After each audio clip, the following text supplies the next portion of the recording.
Hello, I'm joined today by Peter O'Donoghue.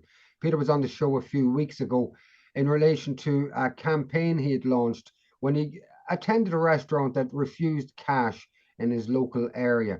That went national in terms of the news of his campaign and what his complaints were about that. We had him on the show, we explained it at the time, but he also told us that there was a motion being put down for discussion in the Dáil on the issue by the rural independent TDs, and he announced that on Compass Media on his last visit here. Peter's going to talk to us today about developments since then and reiterate, I suppose, the importance of having the option to use cash in this country. Peter, thanks for joining us today. Hello, Finbar. Thank you. Thank you for having me. Peter, it's been a short enough journey. It's not been a long journey. It happened pretty quick that you could convince some TDs to put this motion down to the Dáil. Could you maybe give us a bit of a background since you were last on the show? What's been happening? Yeah, so the last time I was on the show, I was informing you that there was a motion coming before the Dáil, a protect cash motion. So that motion has been before Dáil Éireann, and that motion has been passed. So I was in Dáil Éireann that day. I was invited by the Rural Independent Group, and the motion was passed, and there was no opposition to the motion whatsoever. So that was something positive. So that was good news. It couldn't get much better than that, I felt. You said that there was no opposition, and certainly the opposition were clearly in favour of the motion, and there was very little could be found within all of the speeches, both the rural independents, other independents, Sinn Féin, in all of the speeches, there was great support for the motion. I found that the government's response to it, and in particular the minister's response to it, was a little bit mealy mouthed. I thought it was in generally it appeared to be supportive, but it said things like it suggested for the time being that there was an inference in it that there will be a time when there won't be any cash, and they also spoke about talks with banks. But I found personally that there was little else in what he was saying. He was given general support, but there was provisos on that. What did you take from the minister's response in particular? Yeah, so regards the government response, the minister's response, you had Minister Oisin Smith and Minister Jennifer Carroll McNeil. They both were responding to the motion and taking questions on the motion.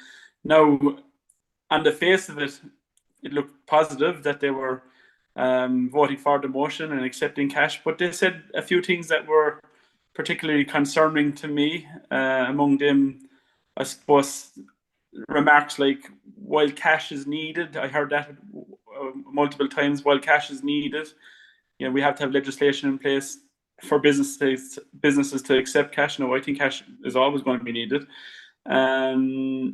So yeah, that was one thing. What else?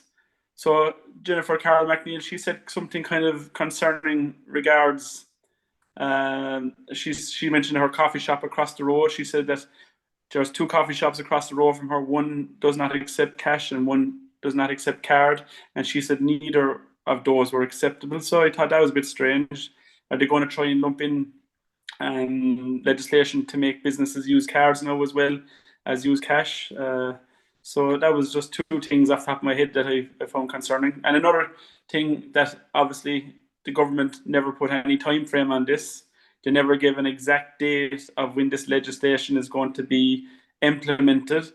So that was very concerning for me because the government of late, they have a tactic now, and I was informed of this by the rural independents, where instead of opposing motions, they go along with the motion, and then what they tend to do is just shelve the legislation, leave a gathered dust there, and kick the can down the road as far as they can, and just delay the legislation. So we have a duty now to keep pressure on the government to implement this legislation as soon as possible.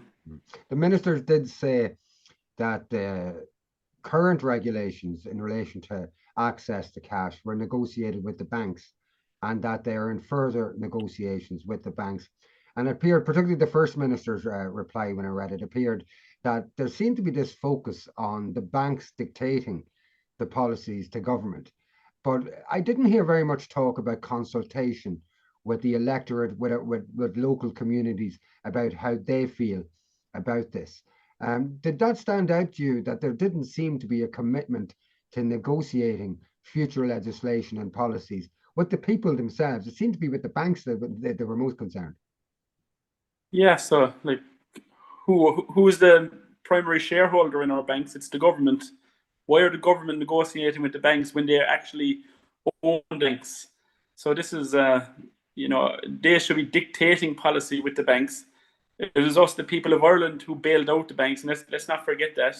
So if the people of Ireland want banks in Ireland, our banks, who we bailed out, who our government is now in charge of, basically, if we want them to provide a cash service for us, well, they have to provide a cash service for us. End of story. And nothing else will be accepted. So I suppose if we throw our minds back to a few months ago, maybe a year ago, AIB, they announced that they were closing 70 of their banks for cash services, and there was huge uproar at the time. And the government, they pretended that they put pressure on the banks, but it turned out afterwards that the government knew 5 days in advance of AIB's announcement that they were going to withdraw cash services, that they were going to do that. The government knew that 5 days in advance, and it's only when the people react to it that the government looked to pretend that they were doing something about it. So we have to be very careful what the government do regards the cash situation. I suppose regards the motion, there was no opposition.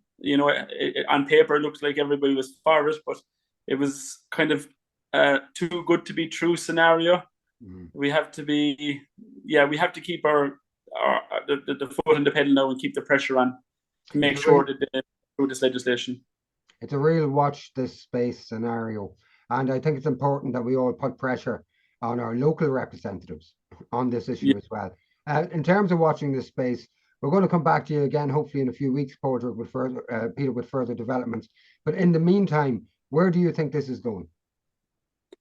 So in the meantime, I think we have to keep pressure on the government, number one, but we also have to keep pressure on the businesses and the organizations that still continue to refuse cash as payment.